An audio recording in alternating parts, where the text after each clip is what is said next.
Today, I want to talk about the specific reasons why I use the script that I use and have each step of the script the way that it is. There's psychology behind it, and it is designed to build a trust, uh, credibility, transparency, authority, and communicate that I genuinely want to help somebody. So many scripts don't allow you to communicate who you are, and they rub prospects the wrong way. So the reason that I'm going to break down each step of my script and talk about why I say those things on that script and why I say the things I say the way that I say them, because why I say them the way that I say them is just as important as what I say. So first thing I do when I make a cold call is I assume the name, and that means I'm like, ring, ring, ring. Hi, John. And then somebody says hello, and I'm like, hi, John.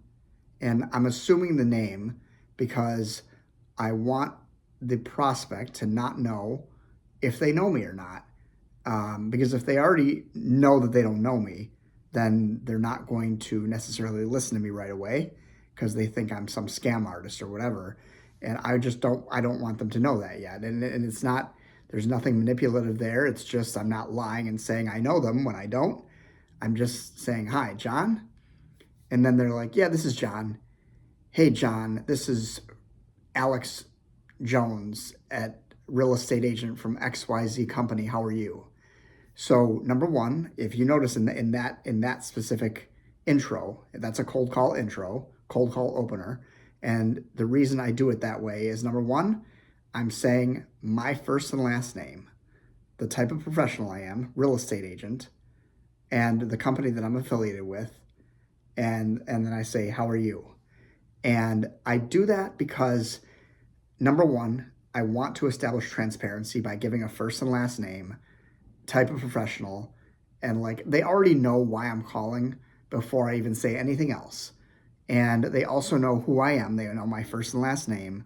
They know the company. They know the type of professional. So there's no scam here. And I'm literally trying to convey that to a homeowner or a property owner that, hey, like this is who I am. There's nothing nefarious. Also, so many people in sales make cold calls and they use really cheesy cold call openers.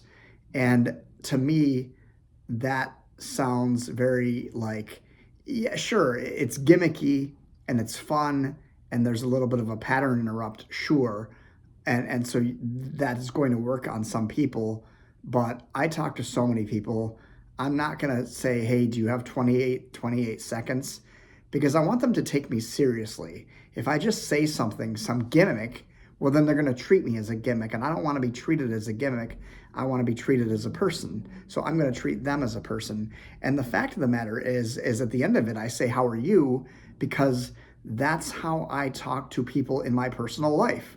When I call my parents or whatever, I'm like, hey, Dad, how are you? Hey, Mom, how are you? And I talk to my team leader on my real estate sales team, and I'm like, hey, how are you?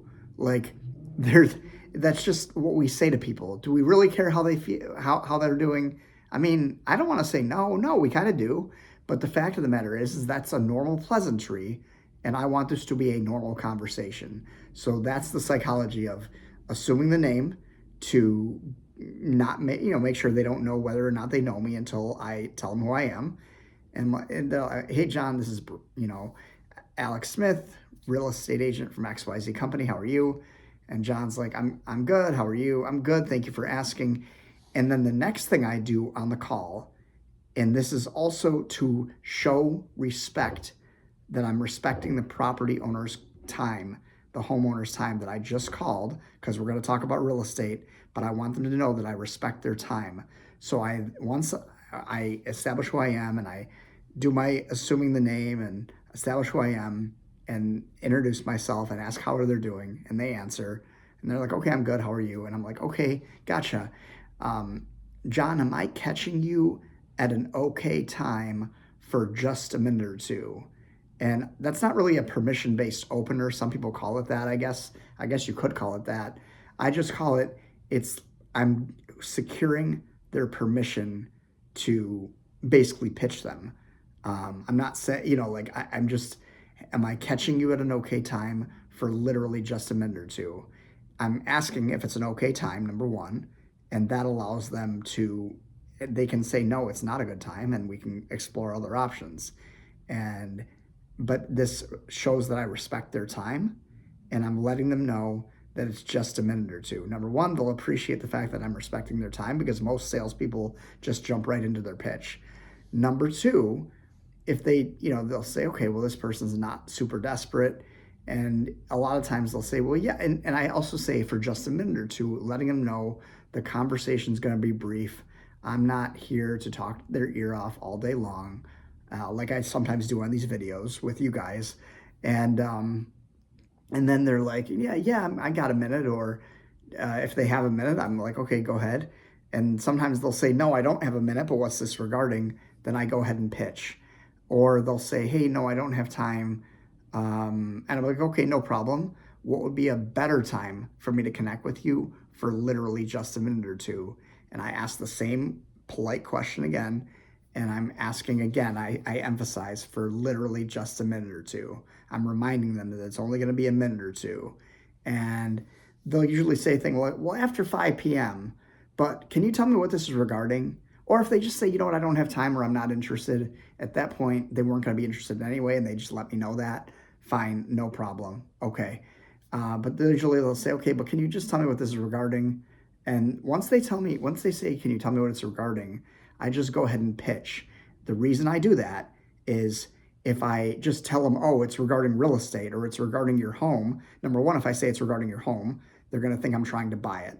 And even if I say it's regarding real estate, they're still going to think I'm trying to buy their home. They're going to think I'm an investor trying to buy their home. I am not a real estate investor. I am not a wholesaler. I am not calling on behalf of investors or wholesalers. I am a licensed realtor. So I want them to be very clear. And so once they say, what's this about? Or can you quickly tell me what this is regarding? I just go ahead and pitch. And if they want to cut me off or hang up on me, well, then that's them saying they're not interested without them even having to say it. It's actually perfect.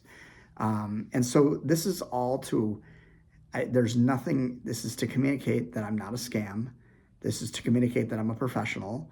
And I also say all of this at a decent pace. And you can tell the way I'm talking right now, even though it's taking me a while to say what I'm going to say to you guys, I'm talking at a pace that somebody can hear what I'm saying and respond to it. Where a lot of salespeople rush into the conversation, and as soon as you rush and talk really fast, you think, oh, the prospect thinks you're going to talk really fast, so you respect their time. And some of them will, but some of them will say, man, like this is just a fast talking salesperson. I don't trust them. So I want them to hear every single word that I'm saying. And yeah, there's going to be some that don't want to let me finish my whole spiel or allow me to finish what I'm asking or telling them because I might be taking too long. But the fact is they already know it's about real estate. And if they really wanted to talk about real estate, then they would say that they would listen. Or they would say, you know what, I am going to make a move. Can we talk in a month or a week, or can you call me later today? So that's why I do those things. It's all about establishing respect. And then this is the psychology of the script. Like once they say, yeah, it's an okay time, I'll say, hey, listen, great, Jack, let's call him Jack now. I don't know what the prospect's name is, but we'll call him Jack. I'm like, Jack, I don't want to take up a lot of your time, but my team leader, so-and-so, and I are both licensed realtors. We just sold or just listed and sold a house around the corner from you, and I didn't know if there's anything in the world that I can do for you, of course, as it relates to real estate. And notice, I say it that way because I say those words because I'm not asking if they want to buy or sell, because that is transactional. I want to let them know I'm looking to build a relationship with them. I'm saying, hey, I'm conveying credibility. This is also establishes credibility by saying, hey, my team and I just listed or just sold, or we're about to list a house around the corner for sale around the corner from you. It's not because I'm trying to get them to think about selling their home. It's to let them know, hey, we do business in this area. We are credible. We can help. if you ever have a need, and is there anything in the world I can do for you? And I say that instead of, do you want to buy or sell? Because again, I'm not trying to be transactional. I'm literally saying, is there anything in the world I can do for you? And I mean exactly that. Sometimes I say as it relates to real estate, because if I don't, they get a little confused. But I say, is there anything in the world I can do for you? And some people will say, well, yeah, like come mow my lawn. And I'm like, okay, sure. Like, let me know when. And they're like, oh, I'm just joking or whatever. And I'm like, we really would do that because we're looking to build relationships. I'm calling you out of the blue. You took time to speak with me. So of course, in the effort of building a relationship with property owner in areas that we do business and we sell homes, then of course I'm going to help you because that's what I said I was going to do. You have to be true to your word. Most people won't call you on that, and most people don't call me on that, but I let them know, hey, is there anything in the world I can do for you? Because the reception I'm going to get, even if they're not like, oh, I don't need my lawn mowed, or I don't need you to lift a piece of furniture with me or whatever, it's going to come across as, hey, this is a person who's genuinely trying to build a relationship. And none of this is a trick. This is all true. I'm trying to communicate my true motives to people, which is why I do the script the way that I do it rather than the way that many other real estate agents do their script. So, and then they'll say, okay, well, no, there's nothing you can do for me. Okay, no problem. And then I'll just say, like, is there an agent that you would work with if you were to ever do anything?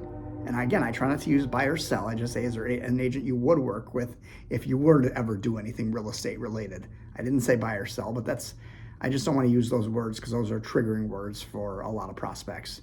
And usually a lot of times people say, yeah, I already have an agent, or my cousin's an agent or whatever. Okay, no problem. I mean, sometimes I'll still try to see if I can build a relationship with them, but I'll say, okay, no, you don't have an agent? Well, I appreciate you answering.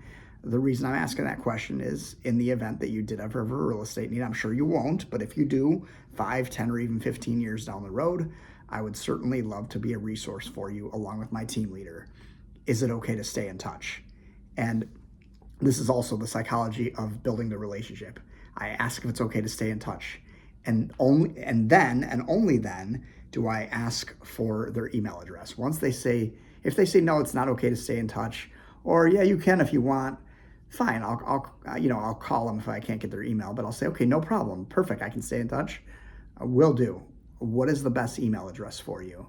And I don't say, so I can stay in touch via email. I just say, what is the best email address for you? And sometimes they'll say, okay, I don't want to share my email, or I get too many emails. I don't want to get any more from you because I don't want to be put on some marketing list or whatever. And I'm like, okay, no problem. I got your phone number. I'll text you my information shortly. Let me know if you ever have any questions. I appreciate your time. Take care. And the reason I do that also, I told you why I don't ask if they want to buy or sell. I just say, hey, is there anything I can help you with? Is to build a relationship. And then also the way I ask for the email is securing permission first and then asking for the email. I learned that from Ricky Caruth. If you are a real estate agent and you haven't stumbled across his content, it's very, very good.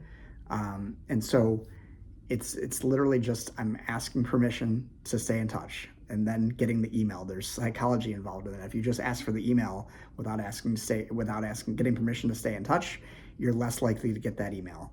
So that's why I do that. And the other thing is I'm turning a no, I don't have any real estate need, into a relationship, which is my whole purpose of calling. I am genuinely trying to build relationships, because the fact of the matter is, if I build enough relationships every single day, every single week, every single month, every single year, with property owners, people are going to stop me, and I'm going to think, oh, they probably don't have any real estate needs. I'll just build a relationship. And they're going to stop me and say, actually, we have been thinking about making a move.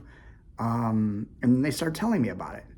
And they tell me about it because I have approached them in a trustworthy way, where I've established credibility. I am sounding like a professional. I'm not sounding like a gimmick. I am sounding like an actual person. And also, the last thing I want to say this, because we're approaching 15 minutes on this video, I do all of this because I don't want to sound like AI. If you are a person making cold calls to property owners as a real estate agent or any other industry, and you sound like AI, many of them will hang up because they don't want to talk to AI. I want them to know I'm a real person, not AI, and not a transaction. I hope that helps. like and follow for more, and please subscribe.